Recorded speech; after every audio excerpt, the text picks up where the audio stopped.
Madame Colette Neiss-Mazur nous propose la décomposition du mot littérature en 3 éléments, rature, soulignant ainsi l'importance de l'acte d'écriture, de la nécessité des brouillons pour que le texte devienne enfin comestible. Elle dégage 5 attitudes essentielles. La lucidité, en empruntant une expression de Marguerite Yourcenar, disant « pessimisme et optimisme, ce sont des mots qui n'ont pas de sens. L'important est de garder les yeux ouverts sur soi, sur les autres et sur le monde. » La résistance, notamment la résistance intérieure pour vivre la réalité présente. L'attention, que celle-ci soit synonyme de prudence, qu'elle soit ciblée ou vagabonde. La présence, nous conseillant d'être à soi-même une présence amie. Et enfin, la reconnaissance, de l'ordre du remerciement ou de l'intrépidité. Elle met en évidence une expression forte, l'occasion fait le larron, et précise que tant d'éléments peuvent être source d'expression, de communication, de rebondissement. Colette Neiss-Mazur incite à apprendre par cœur, apprendre par corps. Elle mentionne que la répétition de ces textes en soi permet de le laisser parler dans le corps et de donner signification. L'auteur évoque l'importance d'être enraciné, d'être de son temps et de tous les temps. La remerciant encore pour cette bulle de bonheur saisie au cœur de la langue, nous emportons un mot étrange, vivre, lire, écrire, 3 verbes réunis en une expression unique.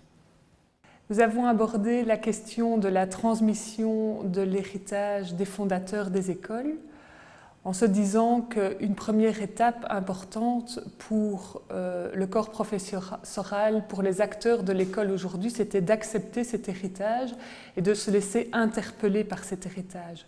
Ensuite, il s'agira évidemment de le faire évoluer, de faire en sorte que des adaptations aux réalités scolaires et sociétales d'aujourd'hui soient possibles. Dans un premier temps, pour se laisser interpeller, il est important que cet héritage soit mis en mots, qu'il y ait des éléments concrets pour se l'approprier et pour transmettre cet héritage. Une façon de faire tout à fait concrète est de rassembler les enseignants autour du projet pour leur permettre de le connaître, de se l'approprier, de le réfléchir ensemble. Dans ce contexte, on a pointé le rôle de la direction comme étant un rôle tout à fait central, l'équipe de direction étant garante des valeurs et du projet, étant aussi garante de la mise en pratique de ce projet. Et donc, on a pointé le fait que le directeur, l'équipe de direction doit être un exemple pour les autres acteurs de l'école, qu'il doit vivre ces valeurs. La direction est aussi garante du fait de susciter l'adhésion au projet et pour cela, on a pointé l'importance de travailler en confiance, dans un climat de confiance avec un a priori positif. On a aussi pointé le fait que pour un directeur, par exemple, c'est un combat incessant. Ensuite, nous nous sommes attardés sur la question de comment faire évoluer cet héritage, ce projet qui nous est transmis. On a pointé le fait de l'importance d'oser, d'avoir l'audace de remettre en question ce projet, de le réfléchir ensemble, c'est-à-dire tous les acteurs de l'école, d'identifier et de profiter des espaces de liberté qui sont donnés aux écoles pour faire vivre le projet. Avoir l'audace de tenir compte de la population scolaire, de bien connaître et comprendre les jeunes qui fréquentent l'école. Avoir l'audace de dire, d'affirmer, de communiquer le projet, les valeurs, le charisme, les intuitions des fondateurs. Et enfin, avoir l'audace de s'inspirer de ce que dit l'opinion de nos valeurs. Utiliser l'opinion comme un miroir de ce que l'on fait.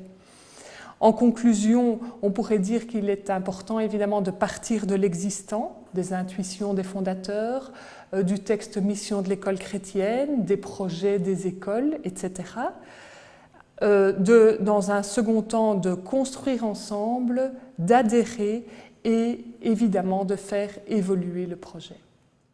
Dans cet atelier qui se posait la question de savoir si les médias sont au service des modes ou de la culture, Benoît Grévis a bien montré que cette question est inhérente à l'histoire des médias et que les médias sont depuis toujours aux prises de cette tension entre leurs objectifs d'information et les impératifs économiques.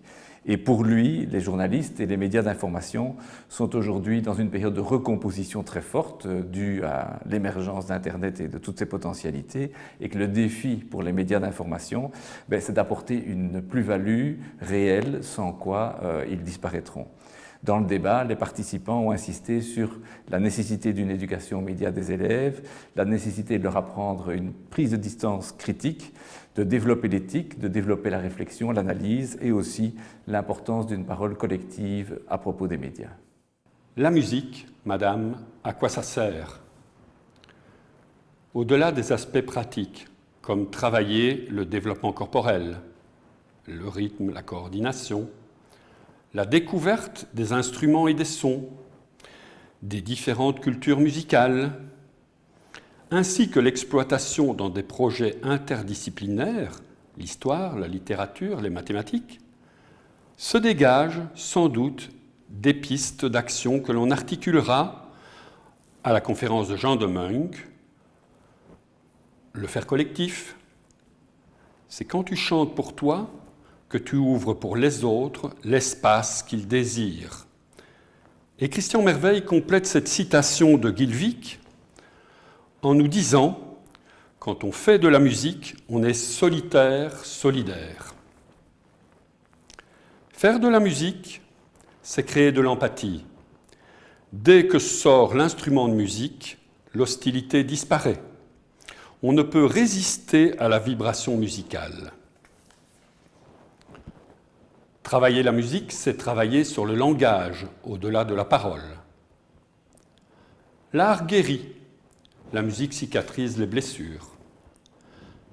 Avec ces 4 axes, le collectif, l'empathie, le langage et le bien-être, on touche à l'essentiel des valeurs.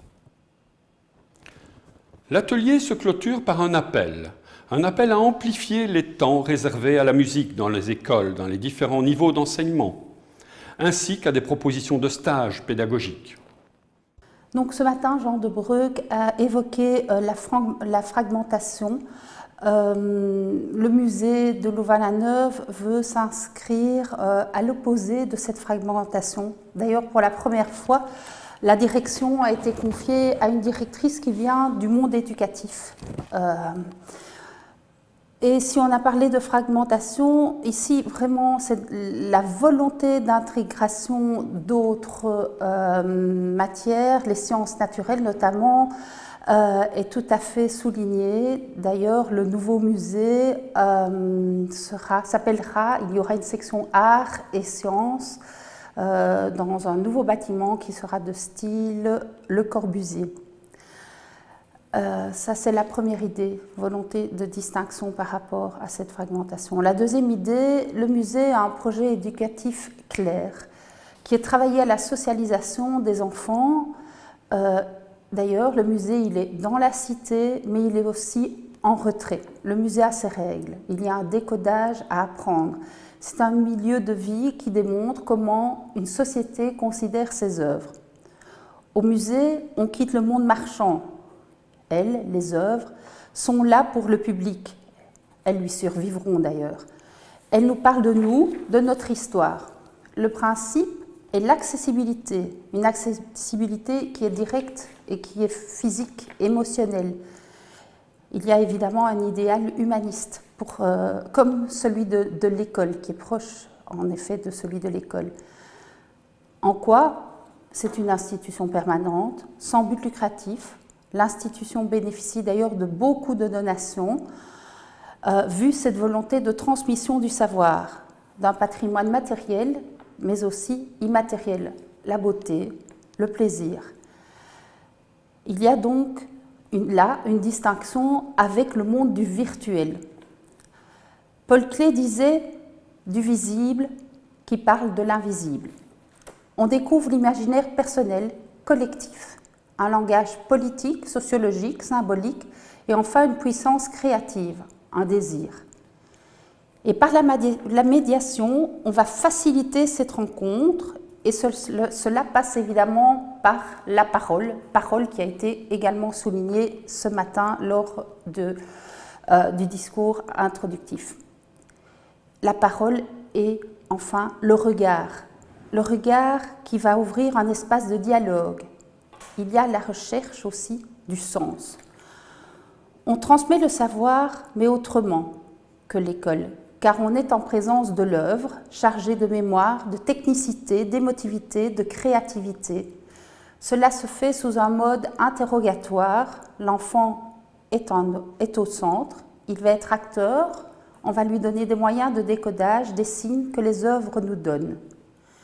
Une exploitation aussi de la liberté de l'enfant et également la liberté de l'artiste. On va essayer de se mettre à la place de l'artiste, voir les réactions des autres. On est ici dans le post-conventionnel.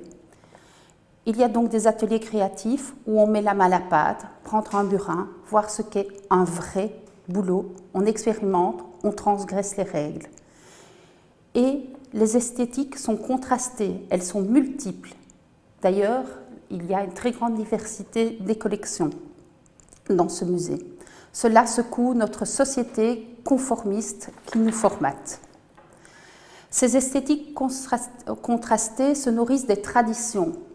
Picasso, qui copie Delacroix, qui avait amené quelque chose de Rubens. In fine, on construit des pratiques culturelles, aller au musée, cinéma, une expo, un concert. Concrètement, on s'inscrit dans l'histoire et on se projette dans le futur, et cela se construit sur toute une vie. Il est apparu assez rapidement dans la discussion et dans le débat que poser la question de la livraison ou de la délivrance de la culture par le numérique était une fausse question. D'abord parce que le numérique, de par sa dématérialisation, assure justement une transmission universelle et interconnectée de son contenu. Ensuite et surtout parce que le mode de transmission d'une culture fait partie intégrante d'une culture justement. Et donc la culture numérique, la culture convergente se définit par son mode de transmission. Et donc la vraie question n'est pas est-ce que le numérique nous livre une culture, mais la vraie question c'est quelle culture le numérique peut nous livrer et de quelle façon y accéder. Ces questions étant peut-être requalifiées ou reposées, on s'est aperçu que les enjeux tournent autour de l'enseignement de l'école. Comment est-ce que l'école peut se préparer à appréhender le média numérique et comment l'école peut préparer les élèves à appréhender le média numérique. Un avis unanime partagé et par les conférenciers et par les personnes de l'assistance qui ont débattu est que la priorité est de former les enseignants. Qu'il ne sert à rien d'investir financièrement dans des solutions logicielles ou matérielles avant d'avoir investi dans de l'humain et qu'il faudrait pour bien faire que chaque enseignant ait un compte Twitter, que chaque enseignant ait un compte Facebook, que chaque enseignant ait Internet et que lorsque les enseignants sont à l'aise avec ces médias, ils pourront alors trouver la meilleure façon d'utiliser, voire de détourner ces médias pour diffuser le contenu pédagogique qu'ils souhaitent transmettre à leurs élèves. Dans notre atelier, Sabine Deville, présidente de Culture et Démocratie, a posé la question « La culture, quel spectacle ?» Elle a dégagé, avec nuance et conviction, les effets bénéfiques d'une formation culturelle en mettant en évidence la nécessité d'instaurer une alternative aux logiques dominantes. Les bénéfices intellectuels, personnels et sociaux des élèves sont prégnants, mais elle a également dénoncé les effets pervers de la marchandisation de la culture. Il faut donc maintenir la vigilance pour que les spectacles offrent une expérience du sensible, du commun, du singulier, dans une expérience du temps. Il s'agit donc d'une expérience, d'une rencontre, d'une aventure. Ensuite, nous sommes passés aux ateliers à la discussion. Et donc, dans ces échanges, l'ensemble des différents intervenants sont tombés d'accord pour convenir que pour apporter une dimension culturelle à l'école, sans omettre bien entendu les freins d'organisation matérielle, le vrai défi est de légitimer cette dimension culturelle auprès des différents acteurs scolaires. Les échanges ont également mis en évidence qu'au-delà des cadres institutionnels et les freins qu'ils constituent, c'est l'énergie, l'enthousiasme et la capacité des personnes convaincues qui sont le ferment et le garant de la réussite des projets culturels. Les sciences font partie de la culture. À travers l'analyse des caractéristiques des animaux naturalisés, on peut éveiller la curiosité des élèves sur le fonctionnement des écosystèmes, sur notre propre fonctionnement, sur des aspects de l'histoire, de la géographie, etc. Il est essentiel de se poser la question du développement de l'intérêt des jeunes pour les sciences, en développant dès leur plus jeune âge leur goût pour la curiosité, le questionnement, à travers des activités concrètes qui concernent les jeunes dans leur quotidien. Ce cabinet de sciences naturelles montre la très grande diversité des approches concrètes possibles en sciences.